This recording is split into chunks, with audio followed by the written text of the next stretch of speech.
안녕하세요. 결혼식장 예약까지 했었는데 저번 주 환불받고 집에서 글을 쓰고 있는 예비 신부입니다. 예비 신부 타이틀도 이젠 내려놓게 되었네요. 저는 한 달 전에 식장을 취소하기 전 2달 전만 해도 정말 행복한 예비 신부였습니다.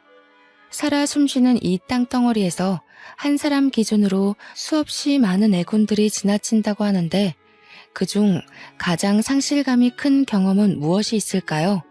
개인적으로 저는 사랑하는 사람의 실망스러운 모습을 보는 것만큼 허무맹랑한 일이 있을까 싶습니다. 제가 예비 신랑을 3년 만났어요. 그래도 3년이면 짧은 기간은 아니었다고 생각하는데 아닐 사람은 결국 아니었나 봅니다. 예비 신랑과 함께 마음을 나누고 같이 나아갈 미래를 계획하던 때가 정말 즐거웠고 제가 받는 유일한 축복이라고 생각했는데 그 3년 세월 한순간에 날아갈지 몰랐네요. 행복감이 큰 만큼 실망감은 더 크게 찾아오더라고요.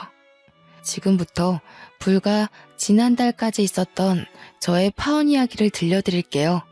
저와 예비 신랑은 지인의 소개로 소개팅을 해 이어진 인연입니다. 그럼에도 불구하고 같은 동네라는 인식 때문인지 양가 어른들은 저희의 관계를 알고 적극 환영했어요. 결혼을 할 사이에서 한쪽 집안만 자주 찾아뵙는 건 결혼하고 나서 꽤나 문제가 될 수 있는데 같은 동네면 그런 문제로 부딪힐 확률이 좀 줄잖아요. 저희는 양가 어른을 나란히 같이 챙길 수 있다는 것에 서로 만족을 했었습니다. 저는 30대 초반이었고 예비 신랑은 30대 후반이었어요. 그러니까 저랑 예비 신랑은 4살 차이가 났던 거죠. 궁합 따위 안 봐도 된다는 4살 차이라는 것처럼 저와 예비 신랑은 남들 눈에도 찰떡 궁합으로 비춰졌습니다. 저와 예비 신랑 중 누구 하나 과분한 사람이 없는 관계였다는 겁니다. 사람에겐 연애만 할 인연과 결혼까지 갈 만한 인연이 따로 있다고 했는데 저는 그걸 예비 신랑 만나고 정말 많이 실감했어요. 예비 신랑과 결혼을 약속하기 전부터 저는 부모님한테 자랑도 많이 했었습니다. 제가 얼마나 유난을 피워놨으면 친정 부모님이 예비 신랑을 빨리 만나보고 싶어 했어요. 친정 부모님은 제가 외동이라서 제게 아낌없이 지원도 많이 해주셨고 또 형제 자매 없는 제가 외로울까봐 흔쾌히 친구가 되어준 훌륭한 분들입니다. 그래서 무엇보다 제 결혼에 관심이 많으셨고 제가 엄한 곳에 시집가서 고생할까봐 걱정을 많이 하셨어요. 그 마음에 보답하고자 저도 부모님 속 안 상하게 좋은 남자와 결혼해서 잘 사는 모습을 빨리 보여주고 싶었습니다. 친정 부모님께 잘 보이고 싶어 했던 예비 신랑은 집이 아닌 격식 있는 자리를 예약해 같이 외식을 하며 첫 대면을 했습니다. 친정 부모님은 두 분 다 예비 신랑과의 첫 만남에 아주 만족한 평판을 남겨줬어요. 특히 아빠가 말하기를 예비 신랑이 지적이고 나이보다 성숙해서 지도자처럼 가정을 잘 이끌어갈 것 같다고 하더라고요.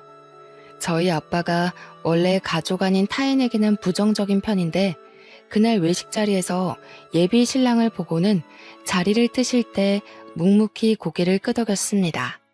제가 예비 신랑한테 친정아빠가 까다로운 편이니 잘 보여야 된다고 조언을 줬기 때문에 예비 신랑이 더 애썼던 것도 있었을 거예요. 그렇다고 하더라도 그날 전체적으로 분위기가 좋았던 건 사실입니다. 저 또한 예비 신랑이 우리 부모님께 보였던 모범을 본받아서 예비 시부모에게 애교 있게 잘 모셨고 시부모는 저희의 관계를 흔쾌히 허락해줬습니다.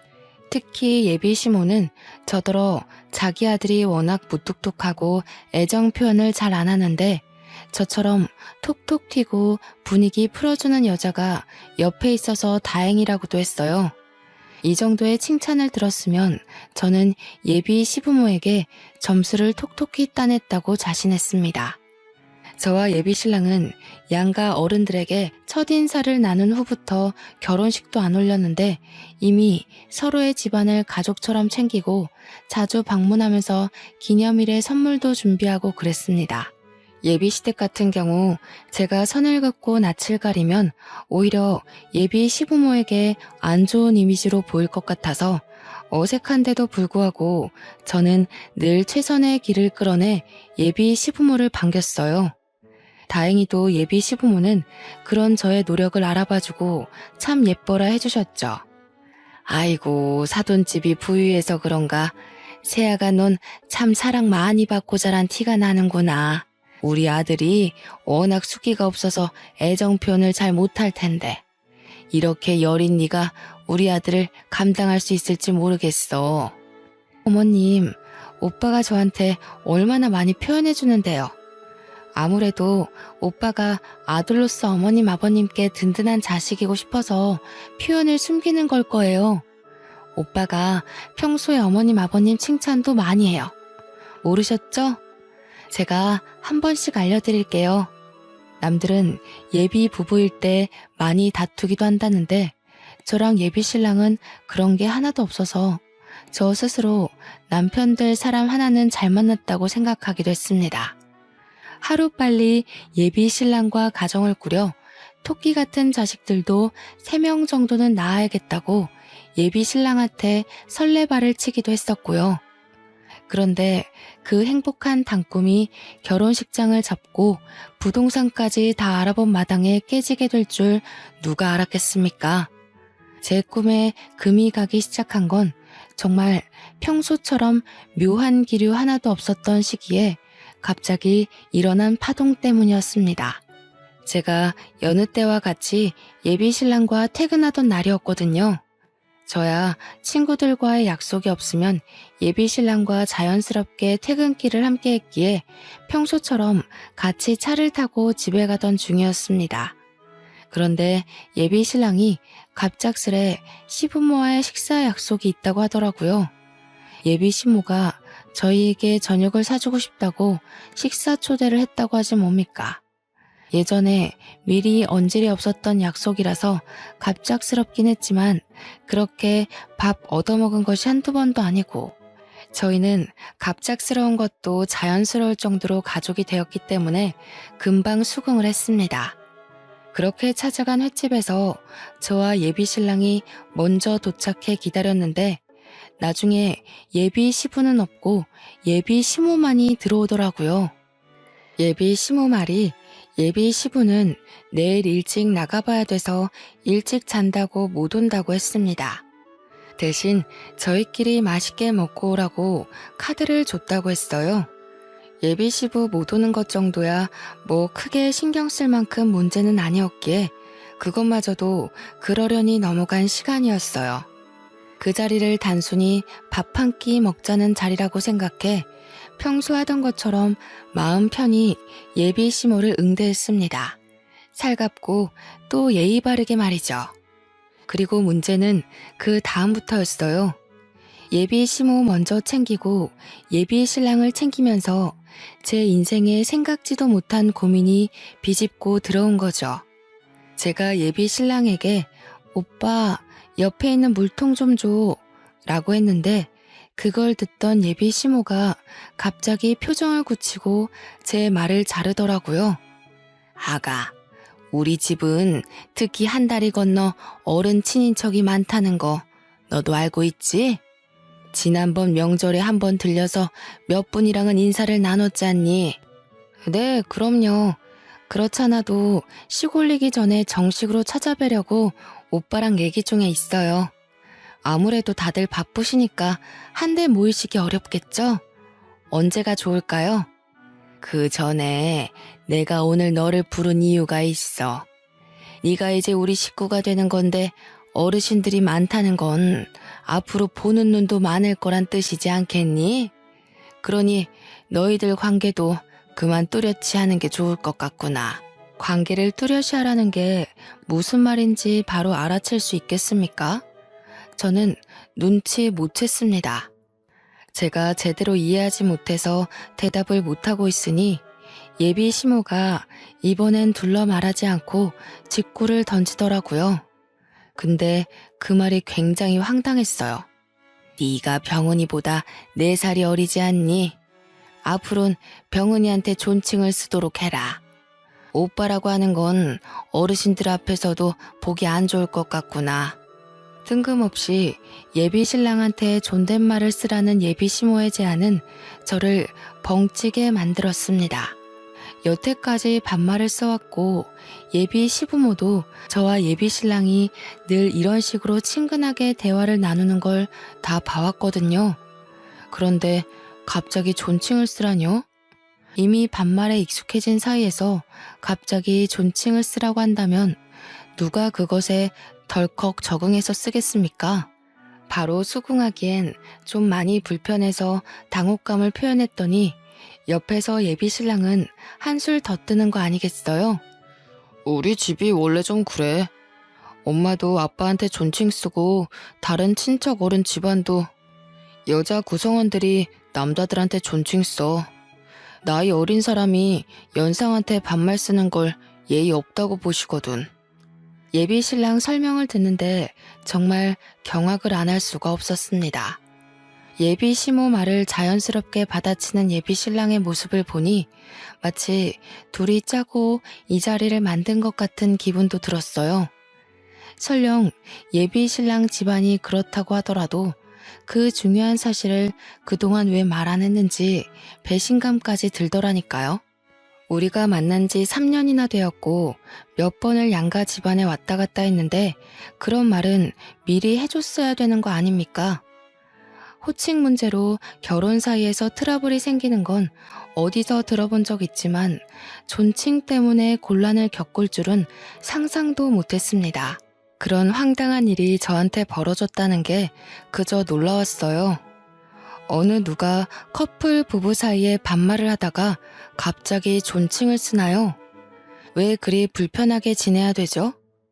매일 얼굴 보고 싶고 가까워지고 싶어서 결혼하는 거 아닌가요? 어째 그 말을 듣는데 결혼을 하게 되면 예비 신랑과 더 멀어질 것 같은 느낌이 들었습니다.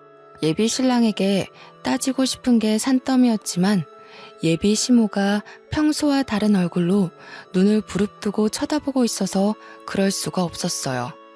예비 시모는 제 대답을 계속 기다렸습니다.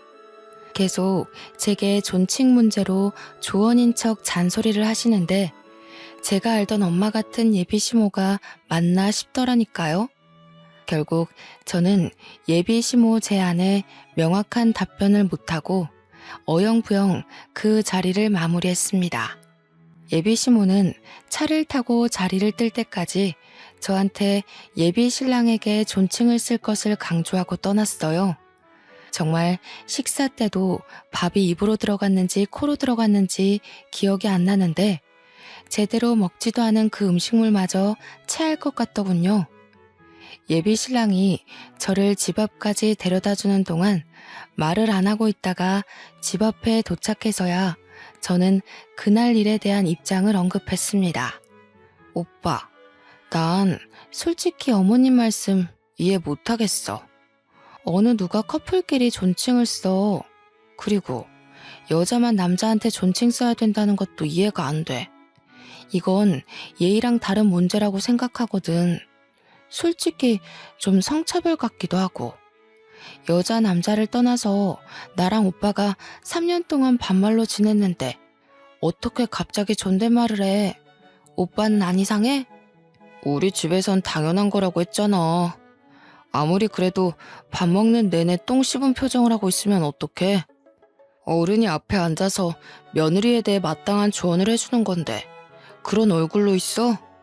이게 우리 집 문화야.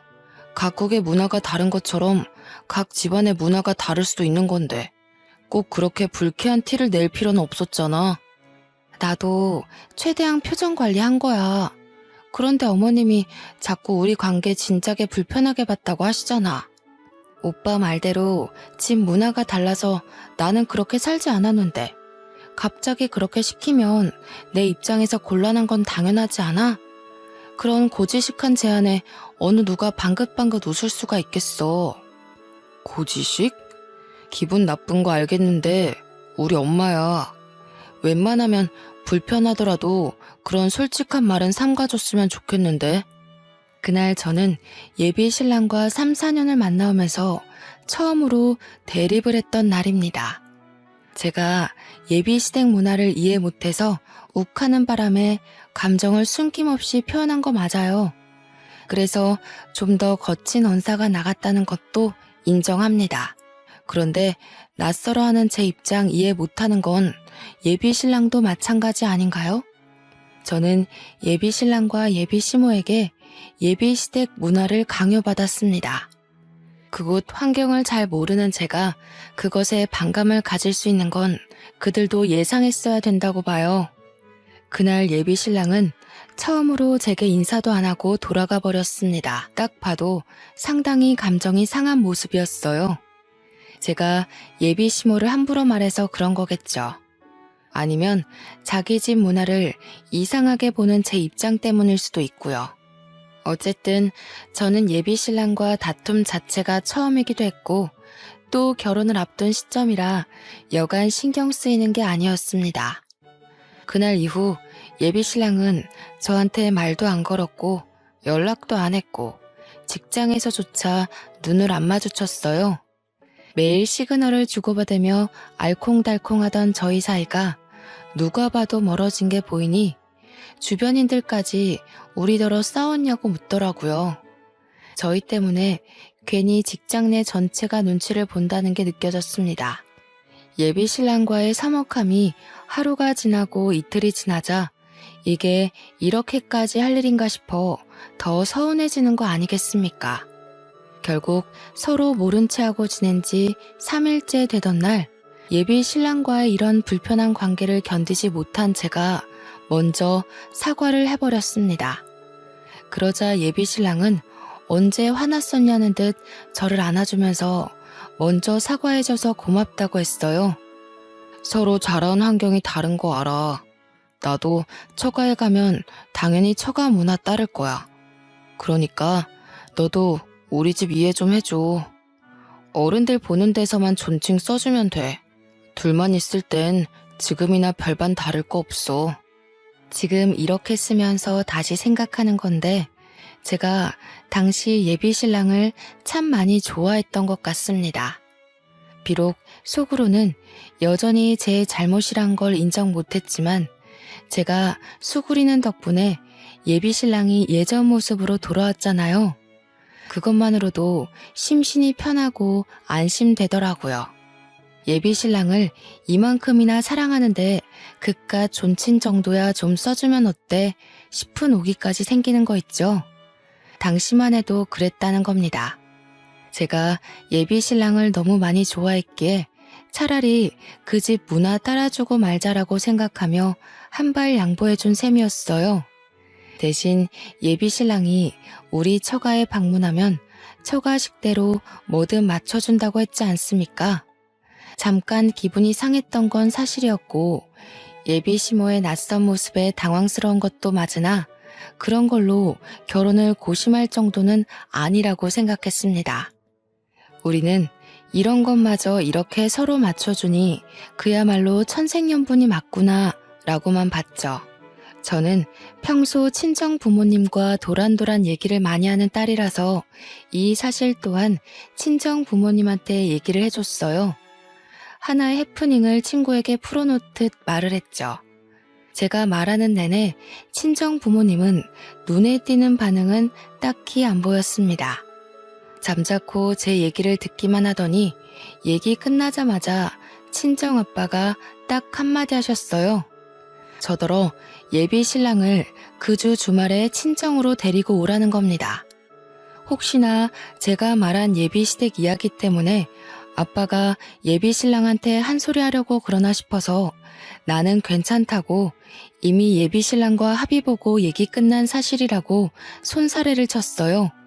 그러자 친정 부모님은 그냥 간단하게 식사하려고 그런다며 별말 안 할 테니 오랜만에 같이 밥 먹자고 하더군요. 그냥 밥 먹는 것 정도야 원래 그렇게 지냈던 사이기도 하고 한동안 같이 밥 안 먹은 지도 오래된 것도 맞으니 친정 부모님의 제안을 쉽게 받아들였습니다. 제가 잠자리에 들기 전 아빠가 방에 들어와 딱 한마디 물은 것이 있었는데 그 말이 저는 큰 파장을 일으킬 예고였다는 걸 알아차리지 못했었어요. 나라, 안 싸더니 너한테 그 소리 할 때 강서방이 말리긴커녕 같이 부추겼다고 했지. 원래 그렇게 지냈다고 하면서 계속 원래라는 말을 강조했었니? 그랬지. 오빠는 그런 문화에서 당연하게 컸다고 했어. 어머님이 생소한 말을 해도 놀라지도 않고 오히려 나를 속 좁은 사람으로 보더라고.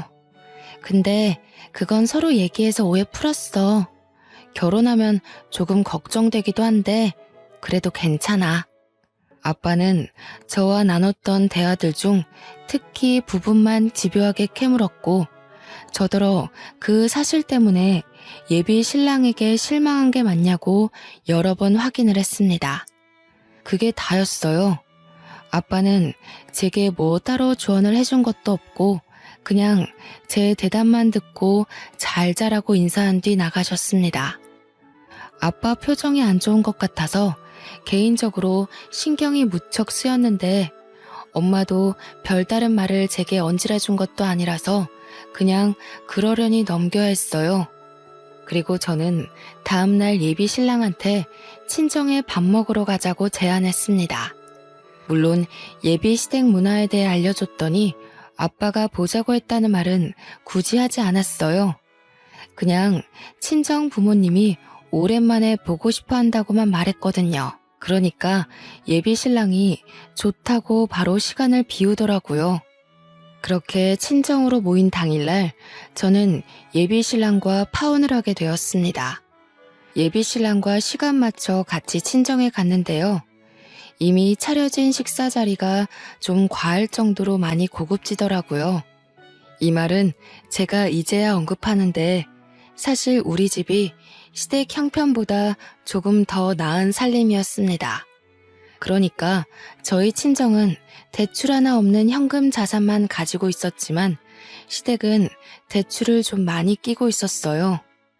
저희 부모님은 부모님 명의로 된 건물도 한 채가 있는데 그것도 융자금 하나 없이 아주 깔끔하게 세주고 있거든요. 그렇다고 시댁이 뼈저리게 가난한 건 아니었고 식구들이 먹고 사는 데엔 지장이 크게 없는 정도? 그렇지만 당장 대출 빚을 다 갚을 수는 없는 정도라고만 알고 있습니다. 시댁 사정 생각한 것도 있지만 저희 친정 부모님은 평소에도 어디 나서서 형편을 드러내는 사람들은 아니었어요. 저희도 예비 신랑을 초대해 집에서 밥을 먹을 때면 남들과 같이 비슷하게 집밥처럼 먹곤 했습니다. 그런데 그날만큼은 달랐다는 거예요. 정말 숟가락 하나도 10만 원이 넘는 고급 커트러리를 내놓았다니까요.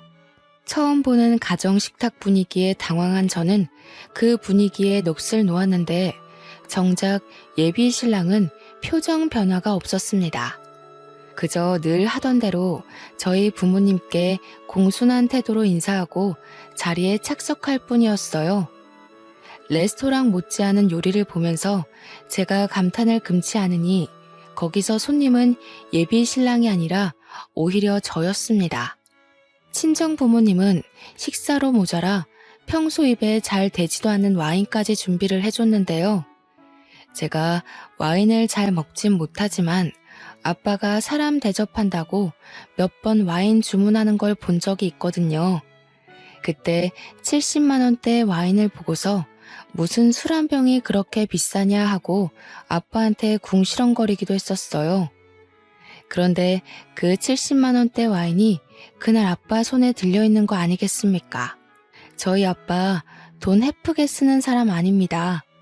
오히려 그런 부류들을 싫어하죠. 확실히 그날따라 친정 부모님이 평소와 다르다는 걸 좀 느꼈습니다. 친정아빠는 예비 신랑이 숟가락 들기도 전에 와인을 따라주면서 덤덤하게 먼저 말을 걸었는데요.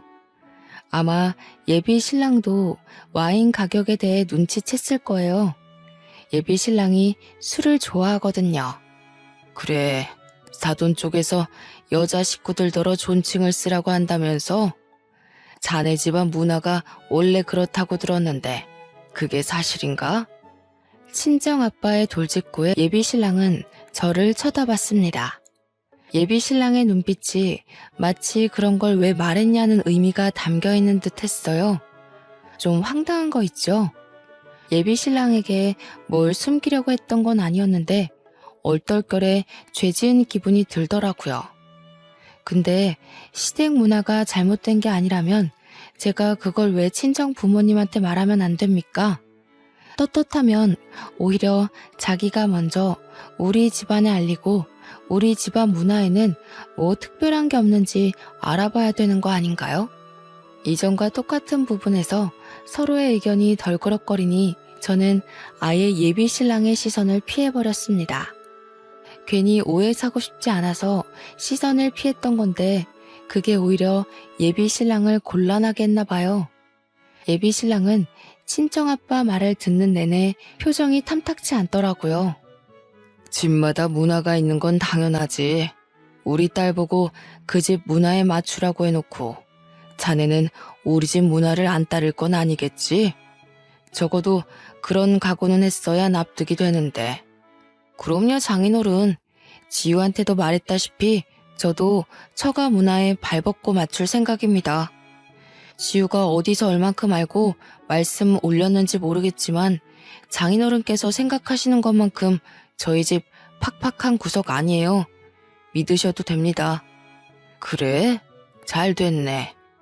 우리 집안은 선조 때부터 조상들 내력이 다 대릴 사위제거든. 그래서 내 딸이 결혼하면 자네가 우리 집에 들어야 될 것 같은데 되겠지? 친정 부모님이 하는 말은 저도 놀라웠습니다. 아빠가 대릴 사위로 처가살이를 했었다는 건 들었었는데 조상들이 대대로 대부분 대릴 사위였다는 건 처음 들었어요. 정확히 말하자면 조상님들이 여자 집에 들어갔다기보단 경제력 높은 집에 합가를 한 건데 우리 가문이 대대로 여자 쪽이 잘 살았다 보니까 하나같이 다 대릴 사위제였다고 했습니다. 저도 처음 들었으니까 당연히 예비 신랑한테 이것에 대해 말을 해본 적이 없었어요. 아빠의 제안에 말문이 막힌 예비 신랑은 은근슬쩍 저를 보면서 약간의 원망 담긴 눈빛을 보냈습니다. 한 번도 예비 신랑이 당황하는 얼굴을 본 적이 없는데 그날 그런 얼굴을 처음으로 보기도 했어요. 예비 신랑은 친정아빠의 물음에 잠시 대답을 미루며 화장실 먼저 다녀와도 되겠냐면서 자리를 피했습니다. 그리고 얼마 뒤 저를 화장실로 오라고 문자를 보내 불러내더라고요. 친정 부모님한테 양해를 구하고 화장실 쪽으로 갔더니 예비 신랑이 저를 화장실로 잡아당기며 문을 잠그고 바로 제게 따지기 시작했습니다. 우리 집 문화에 대해서 너랑 나 좋게 합의 본 거 아니었어? 도대체 우리 집에 대해서 뭐라고 말했길래 장인어른이 저렇게 나오셔? 저렇게 나오는 게 뭔데? 합의 본 거 맞지? 엄마 아빠한테도 오빠 집안 얘기하면서 이미 다 서로 이해하고 결혼하기로 했다고 말했어. 그런데 우리 아빠가 뭘 어쨌다고 이래? 못 느꼈어? 장인어른이 지금 반발하는 것처럼 오기 부리시잖아. 딸이 남의 집 가서 남의 집 문화에 고생하게 생겼으니 보복하는 거 아니야. 보복? 오빠, 대체 우리 아빠를 뭘로 보는 거야? 우리 아빠는 우리 집 문화에 대해 말했을 뿐이야. 오빠 엄마가 나 불러내서 결혼 전에 존칭 정리하는 게 좋겠다고 경고 준 거랑 똑같은 거라고. 이게 그거랑 어떻게 똑같아?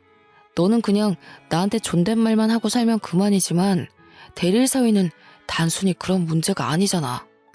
나더러 이 집에 들어와서 살라는 게 말이 돼? 말이 안 될 건 뭔데? 우리 같이 합의 본 거 아니었어? 내가 존칭 쓰면 오빠도 우리 집 문화에 맞춰주겠다고 했잖아. 아니면 나 계속 반말해도 돼? 예비 신랑은 저를 답답해하면서 더 이상 저와 의견을 조율하려 하지 않았어요. 저더러 대신 아빠한테 가서 자기 대릴 사위는 절대 못한다고 말하라고 명령조로 지시했습니다. 그러면서 덧붙이는 말이 이미 예비 시댁 쪽에서 합가를 생각하고 있다고 제가 시댁에 들어가야 된다고 하는 거 아니겠어요? 무슨 소리야? 우리 분가하기로 했잖아. 그래서 부동산 알아본 거 아니었어? 존칭 가지고 사람 정신없게 해놓은 거 얼마나 됐다고 또 이래. 시댁에 들어가서 살아야 된다니? 분가할 거야. 하긴 할 건데 그래도 3년 정도는 시댁에서 살고 나와야지. 며느리면 이제 시댁 쪽 사람 되는 거나 마찬가지인데 시댁 들어가서 적응하고 어울리는 건 당연한 순서 아니야? 오빠네 집에서 하라는 건 다 당연한 거고 우리 집에서 대릴 사위 하자는 건 말도 안 되는 제안이야? 좀 너무하다고 생각하지 않아? 생각해보니까 결혼 날짜 가까워질수록 점점 오빠네 집에서 나를 끼워 맞추려는 것 같아.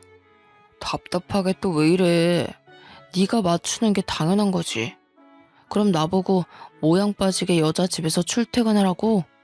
예비 신랑이 호소하듯 내뿜은 말들 중 유독 마지막 말이 제게 다소 충격을 주었습니다. 여자 집에서 출퇴근하는 게 모양이 빠진다는 말, 어떻게 이해해야 되는 거죠? 그 말을 듣고 그저 할 말을 잃어서 멍하니 예비 신랑을 바라보기만 했네요.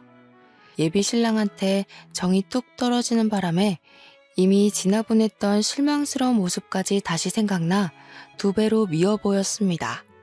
예비 시모가 저보고 예비 신랑한테 존칭 쓰라고 할 때부터 눈치를 챘어야 하는데 제가 둔했던 거죠. 이래서 콩깍지가 무섭다고 하는가 봅니다. 예비 신랑은 저를 계속 등 떠밀며 나가서 당장 대릴 사위는 안 된다고 말하라며 재촉했습니다. 예비 신랑 힘에 떠밀려 화장실 밖으로 쫓겨났는데 그 앞에 친정 부모님이 서 있더라고요.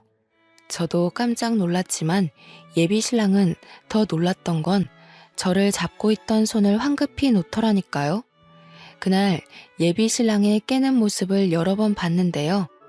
화장실 앞에서 본 예비 신랑의 얼굴은 제가 알던 리더십 강한 모습과는 다르게 멍청하기까지 했습니다. 기가 차서 뒷골이 당기네. 술이 된 것도 아니고 멀쩡한 정신인데 이 모양이란 말이야? 내가 우리 딸을 얼마나 귀하게 키웠는데 정신머리 썩어 빠진 녀석한테 보낼 수가 있나? 남에게 맞춰줄 수 없으면 자네도 남한테 강요를 하지 말아야지. 가서 사돈들에게 전하게. 그 가짜는 문화 때문에 더는 상종 못하겠으니 이 결혼 파토낸다고. 장인어른, 어디서부터 들으셨는지 모르겠지만 저희 집 뜻은 그런 게 아니고요. 어린 사람이 윗사람한테 존대하는 건 당연하잖아요. 그래서 돈 없는 사람이 돈 있는 집에 들어오는 것도 당연한 게 아니겠나. 그리고 부부끼리 위아래 사람이 어딨어? 자네 부모님이 썩어 빠진 생각을 가지고 있다고 해도 자네만큼은 아닌 게 아닌 줄 알았어야지. 그렇게 존칭을 받고 싶으면 길거리 나가서 네 동갑 어린 아가씨들이나 찾아보던지. 우리 딸이 그러고 사는 꼴은 내 절대 못 본다. 할 말만 하고 돌아서는 친정아빠를 예비 신랑이 급하게 뒤쫓았으나 친정아빠가 손을 올리는 바람에 먹어서 더 말하지 못했고 예비 신랑은 그대로 집에서 쫓겨났습니다. 밖에서 초인종을 누르고 문을 두드리는 예비 신랑이 신경 쓰였지만 저도 배웅을 나가진 않았어요. 그러니 예비 신랑한테 전화까지 오더라고요. 부모님이 예비 신랑 상종하지 말라고 한 것도 아닌데 그날따라 예비 신랑이 크게 좀 깨달았으면 좋겠다는 생각이 들지 뭡니까? 저는 그대로 폰을 꺼버린 뒤 남은 시간을 친정 부모님과 함께 했습니다. 그리곤 부모님께 예비 신랑을 대신해서 무례했던 그의 행동을 사과드렸어요. 친정 부모님은 제가 자신들을 원망하더라도 예비 신랑만큼은 떼어놓아야 되겠다고 생각했다면서 제 동의도 구하지 않고 마음대로 일을 벌여서 미안하다고 오히려 제게 사과를 하더군요. 곰곰이 생각해보니까 왜 우리 가족이 예비 신랑 문제로 이렇게 머리 아픈 일을 겪어야 하는 거지 싶어서 억울하더라고요. 물론 이 모든 게 저 때문이겠죠. 제가 남자 보는 눈만 똑발랐어도 우리 부모님이 이런 수모를 겪는 일은 없었을 텐데 말입니다. 결혼하기도 전에 이미 예비 시댁에 실망을 했고 예비 신랑한테도 두 번째 실망을 했는데 여기서 계속 결혼을 진행하는 건 어리석은 짓이 아니겠습니까? 예비 신랑에 대한 감정이 완전 죽은 것은 아니지만 미련이라고 보기에도 애매할 만큼 제 마음은 더 이상 예비 신랑에게 흔들리지 않았어요. 저 또한 부모님 말씀대로 파혼을 하는 게 맞다고 생각했습니다. 한 번은 실수로 눈 감아 줄 수 있지만 두 번 실수를 눈 감아 주는 건 그냥 호구나 다름없잖아요. 저는 결국 예비 신랑에게 파혼을 통보했습니다. 예비 신랑은 그것에 또 피쳤는지 지난날처럼 회사에서 저랑 눈도 안 마주치고 그 어떤 연락도 안 하더라고요. 직장뿐만이 아니라 우린 어딜 가나 그냥 남남이나 다름없는 사이였습니다. 그런 식으로 나오면 제가 또 못 견디고 먼저 다가와서 사과할 줄 알았나 봐요. 그 부분에서 저는 오히려 예비 신랑이 나를 확실히 호구로 바꾸나를 확인할 수 있는 계기가 되었습니다. 제가 예비 신랑을 더 많이 좋아했던 건 맞는데 제 순수한 마음을 그런 식으로 이용하는 걸 보니까 본때를 보여주고 싶은 마음이 생기지 뭐예요. 하나의 단점이 크게 꽂히니 예비 신랑을 알면 알수록 점점 더 정이 떨어지더라고요. 그래서 제가 저질러 버렸어요. 주위 사람들에게 저와 예비 신랑의 관계를 스스럼 없이 밝혔습니다. 파혼했다고 여기저기 소문을 내고 다녔더니 그게 예비 신랑 귀에 들어갔나 봐요. 예비 신랑이 저한테 먼저 말을 걸어오더라고요. 너 정말 나랑 끝낼 생각이야? 무슨 생각으로 파혼 사실을 소문내고 다녀? 아직 우리 관계 제대로 정리 안 됐어. 오늘 마치고 정식으로 얘기하게 기다려. 퇴근하고 얘기 좀 하자는 예비 신랑 말에 거절할까 하다가 무슨 할 말이 남았길래 파혼을 인정 못하고 절절 매는 건지 한번 드러나 보자 싶어서 예비 신랑을 따랐습니다. 퇴근한 뒤에 차에서 기다리고 있다는 예비 신랑의 연락을 받고 그의 차로 다가갔어요. 보조석 문을 열려고 손잡이를 잡았더니 창문이 직 내려가더라고요. 그런데 그 안에 예비 시모가 타고 있는 게 아니겠습니까? 뭐 하자는 건가 싶고 무슨 상황인지 판단이 안 되었지만 묻지도 않고 그냥 돌아섰어요. 저 예비 신랑과 대화를 하러 온 거지 예비 시모랑은 할 말이 없거든요. 그냥 집에 가려고 하는데 차에서 급하게 내린 예비 신랑이 황급히 쫓아와 저를 붙잡았지 뭡니까? 얘기 좀 하자고. 엄마가 너랑 합의 보고 싶다고 만나자 한 거야. 우리 이거 파혼까지 갈 일 아닌 거 알잖아. 처가 어른들께서 좀 많이 화나신 것 같은데 그 부분에 대해서 부모님이랑 상의했어. 그러니까 좀 들어보고 가. 우리 끝난 거 모르겠어? 우리는 지금 파혼을 고민하는 사이가 아니라 이미 파혼을 한 사이야. 더 이상 볼 일 없는 관계에서 무슨 합의가 필요한데? 진짜 나랑 끝내겠다는 거야? 고작 존댓말 쓰라고 했다고? 존댓말 때문에 헤어지는 건 말이 안 되잖아. 파혼하자고 해도 오히려 내 쪽에서 해야 정상이지. 대릴 사위는 정상적인 문화라고 생각해? 이것 봐. 오빠는 여전히 우리 집에 맞춰줄 생각이 없어. 지금도 나랑 합의 보자는 게 아니라 나를 설득하려고 만나자고 한 거네. 존댓말 정도는 오빠를 위해서 눈 감아줄 수 있었는데 한 번 봐주니까 오빠가 정도를 모르고 나를 오빠 손바닥 위에 놓으려고 하더라? 나 그 정도까지 웃고 넘어가줄 만큼 호구는 아니거든? 알았어. 다 알았고 내가 다 잘못했으니까 일단 엄마 얘기 좀 들어봐. 엄마 제안이 마음에 안 들면 그땐 나도 파혼에 대해 생각해볼게. 이미 우리는 파혼한 사이라고 몇 번을 말해도 예비 신랑은 계속해서 같은 말을 반복하게 했습니다. 그러면서 자꾸 예비 시모를 만나달래요. 잡고 놓아주지도 않길래 어쩔 수 없이 차에 가서 예비 시모랑 대화 시간을 가졌거든요. 얼마나 대단하고 솔깃한 제안을 하려고 이미 떠난 배를 이렇게 붙잡는 건가 했는데 예비 시모가 뭐라고 하는 줄 아십니까? 아직도 그때 생각만 하면 기가 차서 웃음밖에 안 나와요. 사돈댁 의견 잘 전해 들었다. 그래도 대리일 사위는 안 돼. 대신 우리 집에서 너더러 존댓말 쓰라고 안 할 테니까 결혼하고는 우리 집 들어오거라. 친인척 어르신들이 존칭 때문에 한 소리 하면 그건 내가 다 커버 쳐줄 테니 걱정하지 말고. 들었지? 너만 특별하게 봐주신다잖아. 네가 장인어른한테 대릴 사이만 잘 설득해서 말해주면 다른 건 네 편의에 맞춰서 우리도 얼마든지 양보해줄 수 있어. 다른 분들은 어떻게 생각할지 모르겠는데 저만 이게 불공평한 협상이라고 생각되는 건가요? 존댓말 안 쓰게 해줄 테니 합가해서 시댁살이든 해라.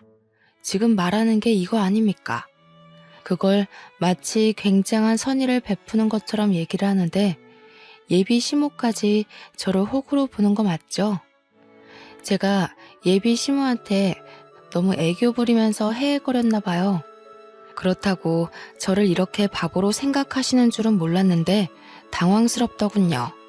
예비 신랑마저도 제게 대단한 특혜가 주어진 것처럼 자기 엄마 편을 엄청 들길래 어이가 없던 저는 결국 예비 시모에게 따끔한 소리를 해버렸습니다.